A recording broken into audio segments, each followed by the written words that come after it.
I will never tell my kids I'm working. I will never tell when Bravy's like, where's daddy? I don't say he's working. When she says, is daddy in his office? What is he doing? I don't say he's working. I say we're helping people, and daddy and I are superheroes and we help people. And so she literally thinks that we're superheroes.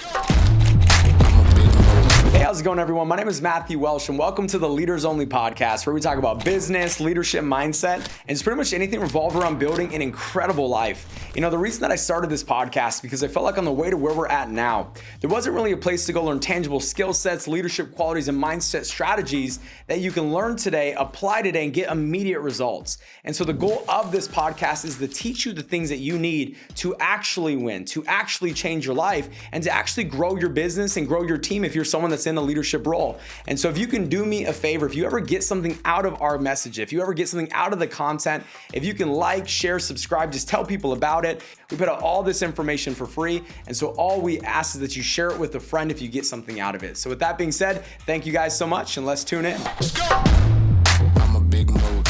You can't name a lot of things. Well, like on a scale of 1 to 10, she shows up as a 10. Right. No matter, not only in the way she looks, but like as a mom, she shows up as a 10. As a wife, she shows up as a 10. When it comes to our business, she shows up as a 10. Like, she shows up as a 10.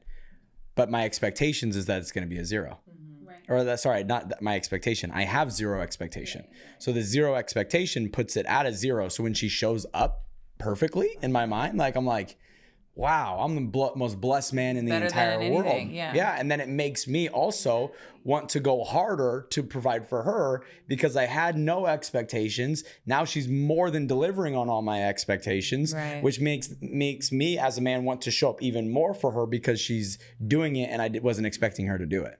I think with no expectations also comes like no comparison. So we've never been like, oh, like, I want to be like them, or I want to be like this couple or this, or like, why isn't my husband like him, or because when you start going down the comparison game, especially with, social media and all these things, which is, by the way, probably fake because they only show staged. It's staged, literally. They only show a glimpse. You don't really know what goes on behind the scenes. Once you go down that hole, it can be so toxic and so negative. And we will never compare each other because in the beginning, I used to be like, well, I want him like this person or like that and this Prince Charming. And, as a little girl, I was a Disney lover. I still am. And you want that Cinderella glass slipper vibe, And so then you start comparing yourself to that comparing your husband or your future husband or your boyfriend or whatever it is to that Prince Charming, quote unquote, that just doesn't really exist. And then you have to realize that we're humans and that we make mistakes and that we're learning. But the biggest struggle for us would be for me was that Matthew would try to coach me because when we first started dating, he was already in business, successful. I mean, not like how he is now, but he was definitely doing way better, really well for a 19-year-old, making 6 figures and everything. And when I came into business, that's how we kind of reconnected. And he was immediately went into coaching mode. And I'm like, I don't want to be coached by my man. Don't tell me. Oh, okay. Here's another note, men. We don't want to be told what to do. Yeah. Just don't tell us what to do. You can leverage. That's something don't we breathe, learned. Fellas. Don't breathe. I'm like, Allie, no, literally. Call Abdul literally. And tell him X, Y, and Z. She's like, I will literally be like, okay, Janae, I need you to call Matt right now. He's dry. He has 2 minutes before a sex appointment. I just do this, and this. So, or I'll tell Abdul, or I'll tell Eric, or we'll tell, our mentors or something. If you just have to leverage, you cannot be the coach. If I wanted to marry someone to coach me, then I guess I would go be an NBA player. I don't even know. I'm 5'1". I don't know if that works. It ain't happening. But I don't want to be coached. I just don't. I want to be guided. I want to be a team. I want to, I want you to know you're proud of me, but don't treat me like one of your starting lines. I'm going to go in the field. Starting lines. She's not a sports girl, I'm not a sports girl, guys. I love tennis. I love tennis. That's funny. But yeah, I mean, hey, are you taking notes, Abdul? I'm taking notes. Nobody likes to be coached. All right, ladies don't like to be coached. Us fellas, we love it. We thrive on it, right? Just not by our wives. I'll be coached by my girlfriend, my mentor. We don't like to be coached by our wives either. No, but why we're partners and, spouses. We're not we are business partners. We're but not mentors and mentees. Or like, here's what there you can you go. do. Here's what you can do. You can be like, hey, babe, listen to this podcast. It was great. Yep. Hey, babe, She does that to me every day, by the way. Yeah.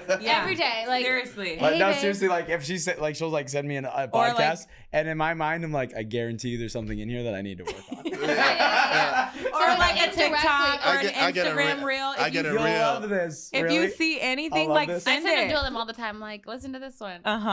Yeah. I get it's it so real true. every single day, like 5 of them. I'm like, hey, there's a lot I gotta work on. Yeah, get your notepads out when you open them reels. Yeah, facts. But I mean, this has been great so far. My question to you, Ali, obviously you guys just had your second baby, right?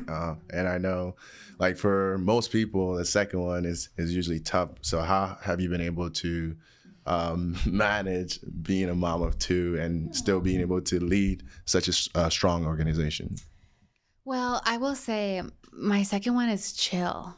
My haven. Must be nice. My safe haven. No, Yeah. seriously. When we named Brave and then like she could start walking, I'm like, okay, the next one I'm gonna name you Mute or like Silence. Silence. Silencio. Yeah, like Sleep. siéntate. Like, Sympathy.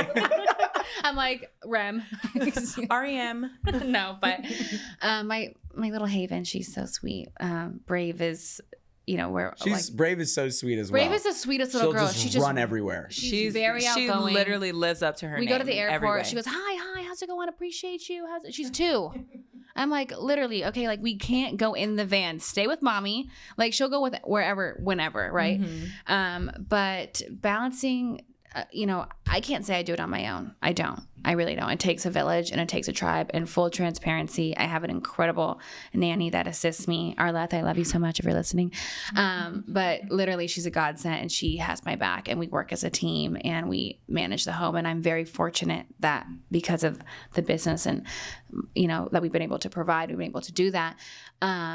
But that's the thing is like, I hate when people get up on, in front of everybody and they're like, oh, I do it all. And I'm like, no, you don't. Like, come on, give us a little bit of transparency. So it does take a team. It does take a village, but I do the best that I can. And I always tell Brave and my children, well, Haven doesn't understand, but I will never say I'm working. I will never tell my kids I'm working. I will never tell when Bravey's like, where's daddy? I don't say he's working.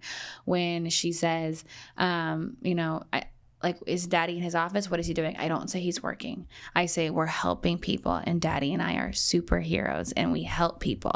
And so she literally thinks that we're superheroes. And so when all the chaos happens, and my daddy's saving people today, mommy's helping people today, mommy's saving someone today. And it's not like we're really not, first responders. So we're not saving anybody's lives. But Saving people's emotional Shout out to the lives. first responders yeah, out there. shout out to the responders. We If you're a love you. firefighter, we love you guys. No, but she understands that what we do is we help people. And I tell her, I'm like, honey, like this life that we live, and if this season's really crazy right now and trying to balance everything out, I know mommy hasn't been here, but this home that you now have, we're trying to help other people get this kind of home. And these really cool toys that you have, I really want to help other people be able to have toys like that for their children. And so she totally gets it and totally is trying to understand. And I think she's going to literally think that we're superheroes, which is so cool. But balancing it all out, like I said, I'm doing the best I can. I'm giving myself grace. And when I'm with my kids, I'm with my kids. But when I have a second to slip away, I'm on the computer. Or like a few weeks ago, we had like just a crazy amount of volume in our business. Like it was insane. And we just, not that we were understaffed, we were transitioning, like things like this whole transition was happening and I had to step in full force and I was literally glued to my computer for like 12 hours. My eyeballs were about to fall off. And that's not that's not the role that I've been in, because I have been really with my kids, but I was immediately ready to step into that role if I needed to without even blinking twice. And Bravey understood that. And so, like I said, I just do the best I can and that's it, right? I just like, I almost knocked over a light in here. I'm like, okay, Optic. please don't. Santi's gonna kill us. When I feel like people, like we were scared to have kids, and I realized this the other day, and I don't mean this as a jab or disrespectful to anyone that's an employee, but we were scared. We were scared to have He's kids. a speech impediment, you guys. Just kidding. We were scared to have kids because we took the opinions of employees. Right. It's just crazy to think. I was like, having kids is not hard. Like having kids is not difficult. That's so true. Having kids is not a struggle. Like it really, like in my mind, it really isn't. But it was because we were told by all these employees that had to go back to a job after 30 days of having a child. Kids like, are expensive. yeah, or kids are expensive or whatever it is. I'm like, what is it, an extra 1,000 or 2? Like, I don't even know. Like, who cares? We'll just go make it, right? Like, and I think that's the difference. I don't mean that arrogantly or anything like that, but I think it's one of the things that I'm the most grateful for, that we worked our asses off in the beginning stages, was to set ourselves up so when we have kids, to us, to me, there's nothing stressful about having kids. The only thing that's stressful is traveling, like through airports and stuff like that, right? Like That's to like me, TSA, that, come see, on. that is the Like, only thing. it's milk. Like, Why do you need to test it? Yeah, like TSA or whatever it is. And at that point, once again, well, let's change perspective. Well, let's get a jet. Yeah. No, straight up. No, Like, let's literally, just get a PJ, right? Like, and we were talking about that, like, In our PJs. just changing perspective, because like I said, we were like, I was nervous to have kids. It was like, people said it was all this or that and the third. And then I started realizing like all these people that said it was scary to have kids were employees that had to go back to a job, that have to like get off work and then rush to go pick up their kids from school or whatever it all is. Yeah. And I don't mean that as an ill thing, but it's why we work so hard as entrepreneurs. When we have kids, like, all right, cool. Like, what do we need? Where do they need to go? All right, we'll be there. Like every Wednesday morning, I'm at ballet with my daughter. That's it. I don't miss ballet. I'm at ballet with my daughter in my tutu. I'm just kidding. No, but He's on the floor. Yeah. I'm on the floor, right? But like, no, I go to her ballet every single Wednesday. Well, why is that? Because I schedule it in. Because you can. I can. Like, Yeah. you know, like it's not like I'm not missing. Like anything you miss is because you choose to miss it. Yeah. I won't miss anything. I will never miss anything that's important. I don't miss it. You know why? Because I've worked hard to be in that position. Yeah. And so I think like if you are at a point, like if you're single right now or you don't have kids, like this right now is the time to bust it. Like I remember the first million, I always told Allie, like, hey, when we have our first child, I want it to be after we make our first million in a year. And we like made it did happen, right? It like, did. Mm-hmm. Yeah. Yeah. The year that our daughter was born, we made our first $1 million in a year, right?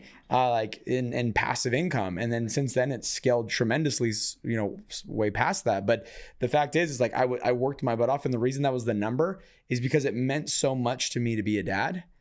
And so I wanted to make sure that when I had my kids, like I was a dad, right? Like I'm a dad. You're not just having kids. I'm not a father. You know what I'm saying? Like I'm not just somebody who brought somebody in this world, but we did that intentionally up front. Like I worked my butt off. Like her dream was to have kids. And so when we first started dating, that was her dream. I said, what do you want? She said, I want to be a stay-at-home mom because her mom, you know, I was like, never mind. Her mom struggled with abuse, right? So because her mom struggled with abuse, she was a mom to her mom, right? Addiction. Sorry, my not mom abuse. was not. yeah, my apologies. My mom's gonna listen to this and be like, really? In my mind, it was like You're abusing alcohol. Like that's how I looked at it. But her mom struggled with addiction, and so because her mom struggled with addiction, she was a mom to her mom, and so she always wanted to be the greatest parent in the world, so that way she can.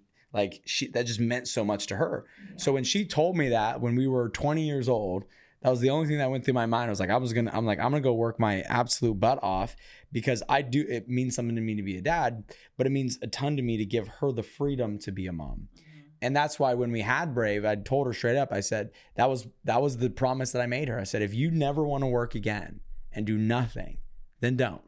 Anything you do, but make it by choice. Everything else, I got us 100%, because that's what we originally agreed upon when we were 20 years old, when we started dating. Wow. Was that, right? So I just think like if you're scared to have kids and you're in business or you're an entrepreneur or you already have kids, like go set yourself up, like flip a switch, go make $500,000 in the next 12 months. And you might be thinking like, oh my gosh, like that sounds absurd. It's absurd because you're surrounding yourself with people who A, don't have the skills to teach you how to do it, and or B, you're in the wrong environments of people who think limited. Like if you're around me, I don't care if I met you today, you have no background in business, we should go make $1 million this year. Go make $1 million. What if you trip and fall and land on $300,000 or $400,000? Isn't it going to make it easier for you to provide for your family?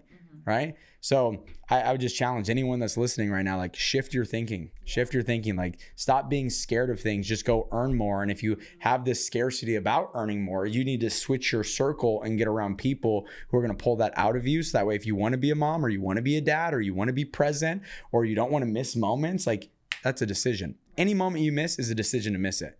Nobody puts their thumb on us. Nobody tells us where we need to be. We control every area of our entire life. There's not a financial situation that will hold us back from doing something. There's not a business situation that will hold us back from doing something. We are 100% in control of every single area of our life where nobody has their thumb on us. We don't have to answer to anyone. We don't have to listen to anyone. We don't have to bow down to anyone. We don't know people debt. We don't know people money. We have zero that we owe anyone, nor do we have to answer to anyone. And that gives us the ability to truly be free, do whatever the heck we want. If that means we're showing up as a family, that's what we're doing. If that means we're traveling here, we're traveling there. But that's what we fought for. That's what we worked for from the very beginning. Yeah, that's something I love so much about being introduced to you guys and introduced to this industry, because, you know, we come from military. Both of us were active duty, and it's the complete opposite. Like, you go and you get married, like, let's say we work together. For a paycheck. Yeah, seriously. They're like, okay, you go to this command and you go to this command. Like, they split us up immediately. They tell you, like, well, we didn't tell you to have kids. That's not our problem. And, coming into this environment, coming into this business has like really rewired our thinking and our brains, because it's just like that. Like Allie, she always teaches me, like, premium lifestyle, like whatever you want, you can have. Like, there's more than enough to go around. Like that trip to Paris. Yeah, like our trip to Paris this summer. I know we had a girl at our house yesterday, and Allie's like, "Hey, you hit $500,000 this year. I'm taking you shopping in Paris." Yeah, and it like really it makes you want to get to work, and now everybody's gonna be hitting us up. Will you take me to Paris? Hey, go get your $500,000. Go across $500,000. We'll take you to Paris. So yeah, we're super grateful for this environment, because we didn't have that mindset. And you're so right, as far as there's no limitations. Like, you have the freedom, because, okay, again, back to the point I was making earlier, you want to do this trip, go hit the milestone, go make the income that's needed, and then you have it. So what's the stressor? You know what I mean? So I want to know, coming into business, you were 19. How did you, over the years, develop that mindset? Was it just a matter of you getting to work? Did you have, someone in your life that kind of rewired your brain the way that you guys have for us in a positive way?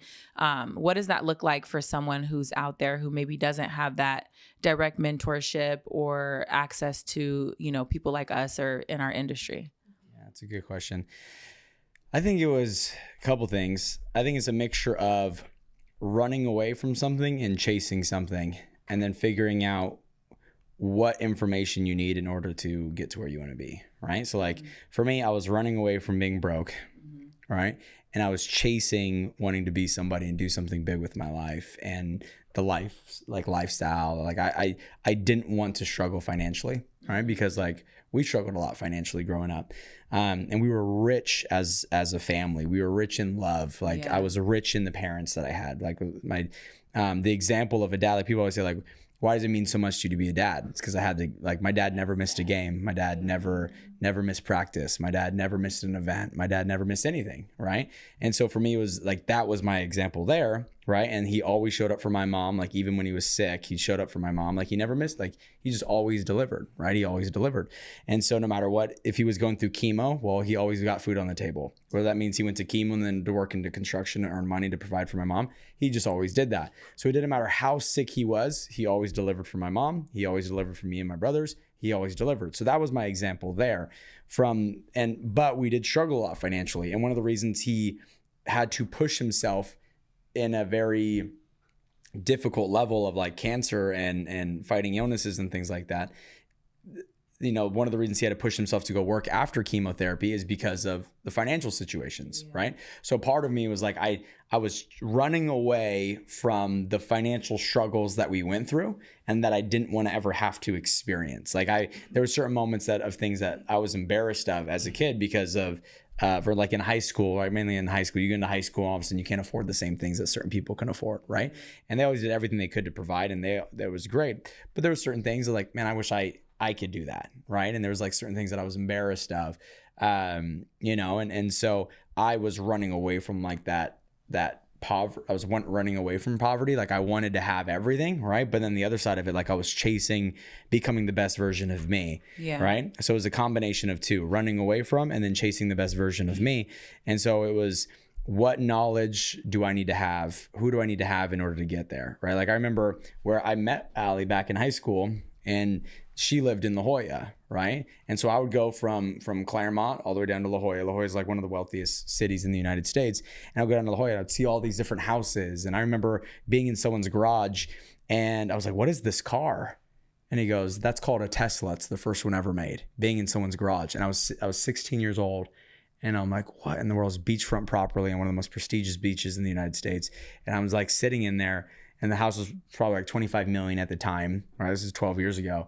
And the only thing that went through my mind was like, I want that.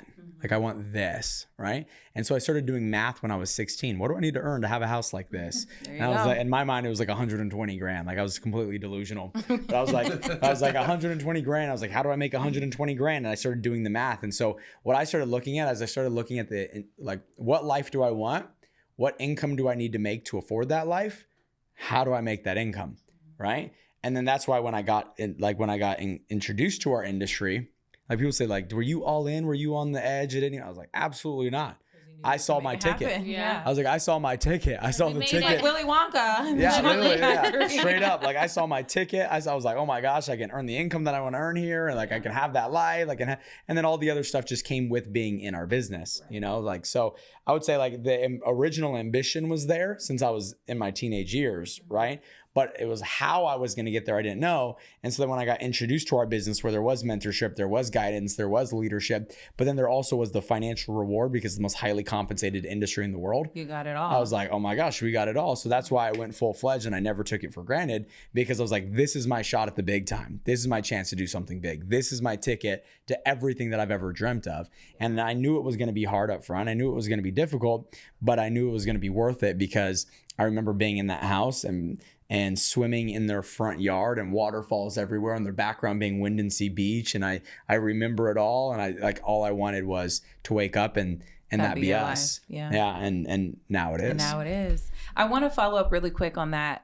You've taught us a lot of stuff, and I know I keep referencing the things that you've taught us, but it's just really changed our lives. I want you to touch on tasting your dreams, right? So for people out there who, again, maybe don't have that direct access to someone like you or someone like Allie, and you know they're listening in, how do you walk into a place and not be impressed, right? That's something that you always reference.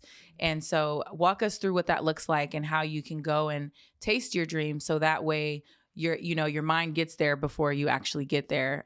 So what does that look like? How can people like do some things and tangibly implement ways to stretch their vision? Well, do you want to just tell them what we always have done, and then I'll say we've had like this tradition where every single Sunday when we were dating, we would go and tour open houses all over San Diego and other parts of the area. The dream homes. And you guys actually took us to one. I remember like when we were brand new in business. And we were like, oh my gosh. And you're like, okay, it's only, this much in premium. And we were like, literally, you have to get this. Yeah. Yeah. Just cross this income and you can have this house. Yeah. I remember that. So, literally, we were talking about that in my closet yesterday. We were yesterday. Jenny's like, so I gotta make this much. In your bedroom of a closet. Yeah. I was like, I'll be here next year. Don't worry. Like, I've already manifested. Literally. No, but we would go and we would look at all these beautiful open houses and these beautiful homes, multi-million-dollar homes, and then we would go and test drive all these really nice cars, and just put ourselves in really uncomfortable situations with really high identity people. We would go eat dinner. We would have date nights. And yes, we couldn't necessarily afford it. I have a stutter now, too. Matt's in the back washing dishes. We're at the kitchen working. No, but we would go to these really nice restaurants and maybe not order the best, but we would just to get in there and to see the valet and to see the cars and to see just the way that people look and they talk and they walk and their life. And we're like, man, like we would do it so much where it started becoming normal and we weren't getting impressed. And then one day we finally pulled the trigger and bought our first home in the most, one of the most prestigious areas in San Diego. I'm not going to say it because I don't want to get stalked. I'm just kidding. No, but we bought a really nice home, and then we just kept accumulating wealth that way. And then we finally moved into another dream home, which we thought was our dream home. And it was in the neighborhood of the homes that we toured all the time. The ones that we took you guys 2 years before. And we're like, man, and then we got it. And then now we would go on trips and we're like, we want a home like this that has open concept, and then boom, we got it. And then if you can, like little things you can do, go on dates in nice places. If you can upgrade your flight to first class, try to fly first class just once. See the vibe, like see how it is. Like Abdul's not even going to a work trip because he can't fly first class. He's just too big. They're sold out. They're sold out. The seat didn't fit his head. And here's the deal. It's not to sound boastful. It's not to sound, oh, they're just materialistic, they're bougie. No, but that's an option in this world. You can't crave something you've never tasted. Right. Or like, how do you know you like ice cream? Because you've tasted it. So after you taste it, then you crave it. Exactly. Right? But so if you never taste a good life, you will never crave a good life. Right? Exactly. And here's the deal. Like I just said, it's not that we are boastful. It's that in this world, there is opportunity to have a private jet. Somebody's on one right now. There's opportunity to fly first class. People are doing it right now.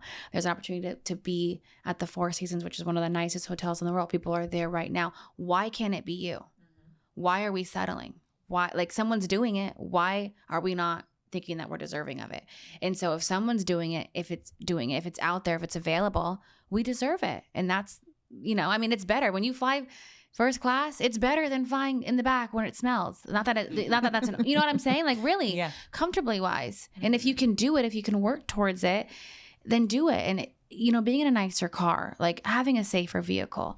It's not about the materialistic living in a safer neighborhood. Exactly. Yeah. And it's also like what you do. Like we've always did that, but like as we grew our life, we also took care of our family the whole time. Like we took care of her dad. We still take care of her mom, right? Financially, where they're helping my family, right? Like my mom, we were looking to do something on our house. I was like, well, just write your check for 20 grand. So you don't have to think about it. You don't have to stress about it. Or you don't have to worry about it. Like it's more than that. It's like the peace of mind you're able to bring your family on certain things where they have nothing to worry about. But to kind of go back to the question as well, is like, we've always gone and tasted it because we wanted to crave it. Right? We wanted to crave it. And so that's why we always went and toured all these homes. And so, your mind will arrive at the destination before you ever do. This is why when people hit goals, like they hit a goal and then they're unimpressed by it. Like they thought like, oh, once I cross this income, I'm going to be so impressed by it. And they get over it and they're like, I'm not happy. I'm not fired up. I'm not excited. And it's because the reason they hit the goal is because 6 months ago, they hit it in their mind. Yeah. Right. And so that's what most people realize. Like when we moved into our house, like, don't get me wrong, I was grateful. But like I'm still not impressed. Like I'm not walking through my house and we have a beautiful new home. And I'm not walking through like, oh my gosh, this is the craziest thing in the entire world. I was like, no, I knew we were gonna have this, right? I expected this, right? Like it became normal because I arrived there in my mind. And so as everybody came to our house this last week, like one of the things I told them, I was like, and I mean this nicely, if you were impressed by our home, that's why you're not living in one. And I literally said, I was like, if you were impressed by our home, that's why you're not living in it. It's because you're still impressed by it. You don't have the identity to feel like you deserve it. I know we have the identity to feel like we deserve it, right? We're talking about buying. You worked hard to get there. Yeah, I was like, we're talking about buying another ranch right now, right? Like we're looking to buying a ranch right now. And so like we're unimpressed by it. And that's how we know that we deserve it, right? Like when you hit a promotion and you get to that promotion and you like thought that it was going to be everything. And then you get the promotion and you're like, that's cool. Right? Like it's because once again, your mind already arrived there 6 months ago. So for 6 months, you've been sitting in it. Mm-hmm. So by the time you're actually sitting in it physically, you've already been there mentally for 6, 7, 8, 9 months, and you're no longer impressed by it. So I just want to like challenge you. Like if you're listening to this right now, go get so familiar with something in your mind that it unimpresses you. And the moment it unimpresses you, and then you'll get it. But that's also why you cannot attach your happiness to the destination, because that's what we used to do all the time. Is we're like, all right, once we get the house, we're going to be happy. And then when we get the house, we're like happy for 5 minutes. Mm-hmm. All right. Like once we get the car, then we'll be happy. And then we get the car. And then once we do this, we'll be happy. And then we realize like we're attaching our happiness to something that once again, we arrived 6 months ago at. So by the time we get it, we're not happy anymore. And it's going to wear off right away. Right. And so for us, we had to learn, like, we're going to attach our happiness to the journey. We're going to attach our happiness to where we're going, to the life we're building. Like, we're attaching our happiness to being in this room right now with you guys, people that we love, people that we care about, right? Like, so I think it's like, can you figure out a way to be happy through it all? Because if you can't figure out a way to be happy when things are bad, you're never going to be happy even when things are good. So we just try to be grateful and happy even when things were bad. And then I also think that's why we qualified for the good, because we went through the adversities in a positive way. Right. We went through the hard times in a happy manner. And so, you know, like I said, it's not the house that made us happy, it's the company, right? Like I heard this the other day and I thought it was so good. It was like, the question was, what matters more, right? The journey or the destination? And the response was neither. It's the company. Along the way. Right? Because if you're on the journey alone, who cares? If you're at the destination alone, who cares? It's not about the journey. It's not about the destination. It's who you're on the journey with. It's who you're at the destination with. Make sense? So we pay attention more to who are we on this journey with. And so people are like, how come you guys are so happy? Has nothing to do with what we have. Has everything to do with who we're around. I love being in life with you guys. I love being in life with our people. I love this life, not because of the house that we're in, because who cares if it's empty? I could live in that house. As long as you sleep over in it, then we're fine. I mean, heck, I could live in the house. I can go back to the house. I'll go give you an example. Right? Like, I'm a little sad. Like if I'm at the house alone, then I'm not going to be happy. Right? It's cool. Like I'm like, all right, this is awesome. This is a big box, but it's just me. Right? Do you know what does make me happy? If all of a sudden I'm cuddled up on the couch next to my wife, that makes me happy. Right? So it's not the journey. It's not the destination. It's neither of those things. It's the company in which you have as you're going through the journey and as you arrive at the destination. That's what matters the most. Wow. Well, that's a beautiful way to, yeah. I know. I'm like, send me off. No, I mean, this conversation has been amazing, and definitely, fellas, take a lot of notes. Ladies, you too. But yeah, everybody, take notes. This was really good. We enjoyed spending some time with you guys today. We appreciate you both. Yeah, we love you guys. Appreciate you guys. Love you. Just so you guys know, Abdul and Janae are crushing it in business, like crushing it in business. I really mean that. Someone asked me yesterday a question about who I think would get to a certain milestone in business sooner. And I said, you guys. And they said, why? I said, they're like the ocean. They're the most consistent people that I've ever met in my entire career. Like I've never met somebody more consistent than you guys. So we just want you to know we're very, very proud of you guys. Like a tidal wave. They're coming in hot. Yeah, I came in like a I never hit so hard. All right, so we're with our bridesmaids, but hey, thank you guys so much for tuning in. If you guys got something out of today's episode, if you can like, share, and subscribe. And obviously, we put out all this information for free. All we ask is that if you got something out of it, you share it with somebody that you love. So we appreciate you. God bless, love you guys. And we will see you next week. Let's get it. Let's get it. Let's get it.